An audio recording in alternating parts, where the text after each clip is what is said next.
Good morning. इस video lecture में हम आपके सिलेबस में जो दूसरी परिकल्पना है सौरमंडल की उत्पत्ति की, टाइडल हाइपोथेसिस ज्वारीय परिकल्पना, उसके बारे में पढ़ेंगे। ये जो टाइडल हाइपोथेसिस है, इसको सबसे पहले 1919 में जेम्स जीन्स ने प्रतिपादित किया था। 1919 में जेम्स जीन्स ने ज्वारीय परिकल्पना थी वो दी थी, और इस ज्वारीय परिकल्पना में जो जेम्स जीन्स की थी, उसमें 1929 में जेफरीज महोदय ने कुछ परिवर्तन, कुछ आंशिक संशोधन किए थे। तो 1919 में जीन्स ने दी थी और 1929 में जेफरीज ने इसमें संशोधन प्रस्तुत किए थे। तो इनके बारे में हम अध्ययन इस वीडियो लेक्चर में करेंगे। तो सबसे पहले जो ज्वारीय परिकल्पना है, उसमें ये माना जाता है कि जितने भी ग्रह हैं, उन ग्रहों की उत्पत्ति किससे हुई है? सूर्य से हुई है। अब ये सूर्य से उत्पत्ति उन ग्रहों की कैसी हुई, इसको हम पढ़ते हैं, देखते हैं कैसे हुई। तो सबसे पहले ये मानते हैं कि एक प्राचीन जो हमारा आद्य सूर्य था, यानी कि आज के सूर्य का पहला रूप था, वो था।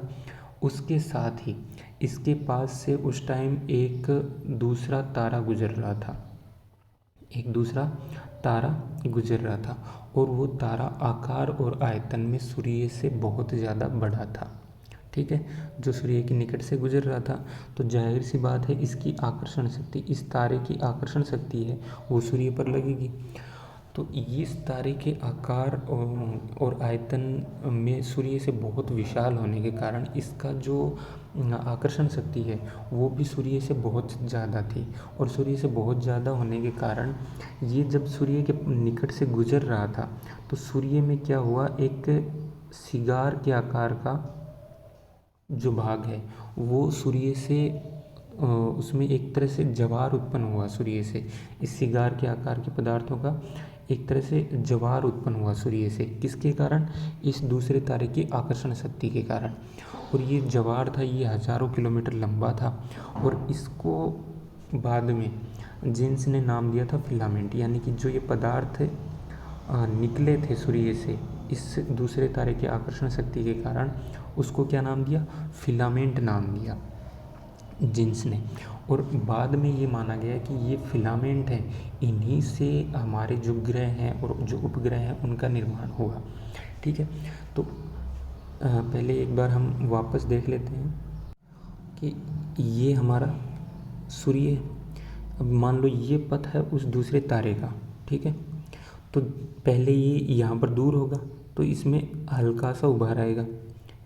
ठीक है, अब ये जैसे जैसे इसके नज़दीक आएगा तो ये उभार है ये बढ़ता जाएगा। यानी कि साइड से तो जो पहला भाग था वो तो थोड़ा सा पतला होगा, और जो बीच का भाग है इस जवार का वो क्या हो जाएगा? चौड़ा हो जाएगा, क्योंकि अब ये जो दूसरा भाग है ये क्या है? नज़दीक है इसके, और अंत में ये वापस दूर चला जाएगा। तो दूर चला जाएगा तो जो पीछे वाला भाग है ये वापस क्या हो जाएगा? पतला हो जाएगा। यानी कि वापस ये इस आकार का एक तरह से इस आकार का क्या निकला? एक जवार है वो सूर्य से निकला, और इस जवार में क्या थे? ये पदार्थ थे। तो इसको जीन्स ने क्या कहा? फिलामेंट कहा। और इसी फिलामेंट से बाद में उन्होंने ग्रहों की कल्पना की थी। अब वो कैसे की थी, या ये सिगार के आकार का इन्होंने क्यों माना, इसके बारे में हम आगे पढ़ेंगे। तो सबसे पहले ये जवार उत्पन्न हो गया, यानी कि फिलामेंट निकल गया। तो अब ये दूसरा तारा है, उसके बारे में जीन्स ने क्या कहा कि ये दूसरा तारा अपने पथ पर आगे बढ़ गया, यानी कि अब ये सूर्य के पास नहीं रहा। लेकिन इसकी आकर्षण शक्ति कम होने के कारण ये जो जवार निकला था, ये जवार अब इस सूर्य के साथ आगे नहीं, इस दूसरे तारे के साथ आगे नहीं जा सका, और ये दूसरा तारा आगे निकल गया। तो ये जो फिलामेंट है ये इसी सूर्य के गुरुत्वाकर्षण बल के अंदर आ गया। तो इसी सूर्य के गुरुत्वाकर्षण बल के अंदर आने के कारण ये इसके चारों ओर चक्कर लगाने लग गया। तो अब इस दूसरे तारे को हम भूल जाते हैं, अब सूर्य और उसके फिलामेंट की हम बात करते हैं।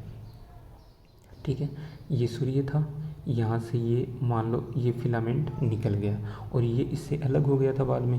तो अब हम इसकी यूँ कल्पना कर लेते हैं कि ये फिलामेंट सूर्य से अलग हो गया। अब ये सूर्य के गुरुत्वाकर्षण बल में है, तो सूर्य के चारों ओर ये क्या करने लग जाएगा, परिक्रमा करने लग जाएगा।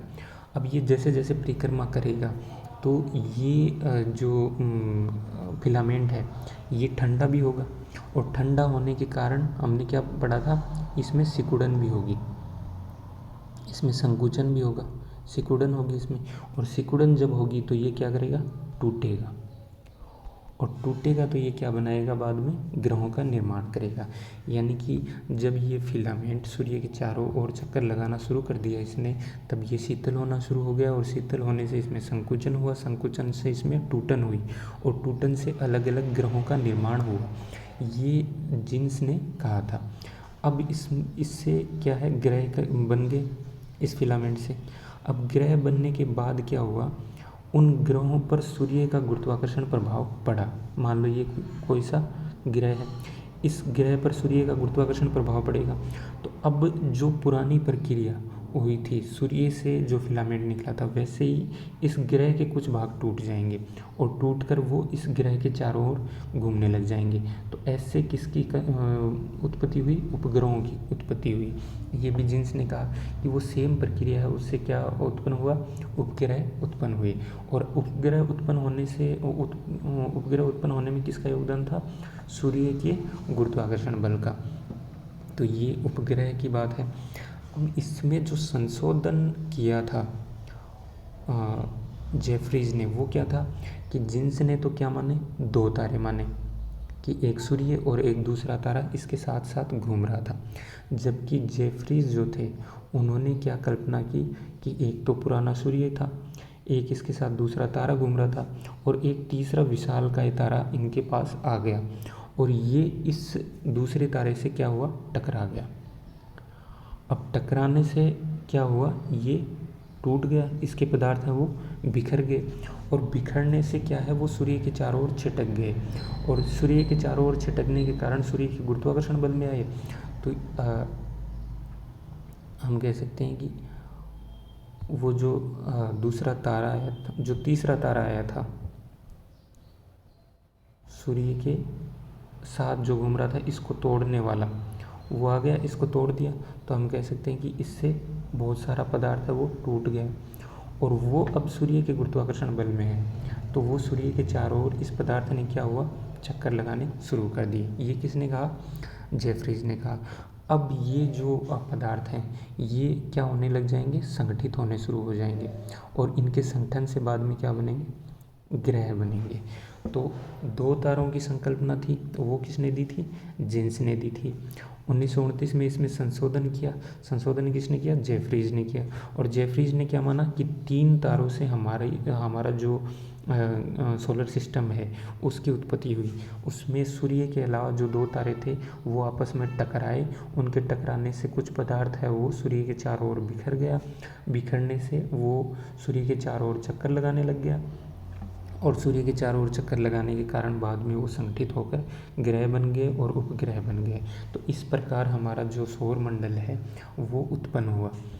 अब इसमें कुछ उन्होंने बातें कही कि जो उनकी जो परिकल्पना है उसके संदर्भ में उनके लिए एक तरह से एविडेंस का काम, एक तरह से सबूत का काम उन्होंने किया। तो वो एक दो जो उन्होंने सबूत दिए थे वो क्या थे कि हमने माना था कि जो फिलामेंट निकला था वो कैसी आकृति का निकला था, सिगार की सी आकृति का निकला था। यानी कि उसके जो दोनों साइड वाले भाग थे, ये जो दोनों भाग हैं ये अपेक्षाकृत क्या थे, पतले थे, और ये जो बीच वाला भाग है ये अपेक्षाकृत क्या था, चौड़ा था। अगर हम 8 ग्रहों की बात करें तो सबसे छोटा बुध है, उससे बड़ा थोड़ा शुक्र है, उससे बड़ी पृथ्वी है, फिर मार्स आता है वो पृथ्वी से छोटा हो जाता है, फिर सबसे बड़ा बृहस्पति, फिर उससे थोड़ा छोटा शनि, उससे छोटा अरुण, और उससे छोटा थोड़ा सा वरुण। तो ये अगर हम देखें तो बीच वाला जो पार्ट है वो क्या है, बड़ा ग्रह है वहाँ पर, और यहाँ भी जो बीच वाला भाग है इस फिलामेंट का वो क्या है, ज़्यादा चौड़ा है। तो इस आधार पर उन्होंने क्या निष्कर्ष निकाला कि चूँकि जो फिलामेंट था वो इसी आकार का था, तो इसने इन ग्रहों के आकार को क्या किया है, प्रभावित किया है। तो ये उनकी जो परिकल्पना थी उसके पक्ष में पहली जो बात थी वो उन्होंने कही थी। दूसरा उन्होंने क्या कहा, उन्होंने कहा कि फिलामेंट है वो सूर्य के चारों ओर परिक्रमा करने लग गया था और पूरा का पूरा फिलामेंट एक साथ परिक्रमा कर रहा था, तो उससे जो ग्रह बने हैं वो भी सूर्य के चारों ओर एक ही दिशा में परिक्रमा करने लग गए। तो ये भी उनके समर्थन में एक बात उन्होंने कही थी। तो ये आपकी जो सोलर सिस्टम की उत्पत्ति की जो जवारी परिकल्पना है वो थी। अब जो सबसे मान्य सिद्धांत है सौरमंडल की उत्पत्ति का या ब्रह्मांड की उत्पत्ति का, वो है बिग बैंग थ्योरी, और वो बिग बैंग थ्योरी हम नेक्स्ट वीडियो में पढ़ेंगे।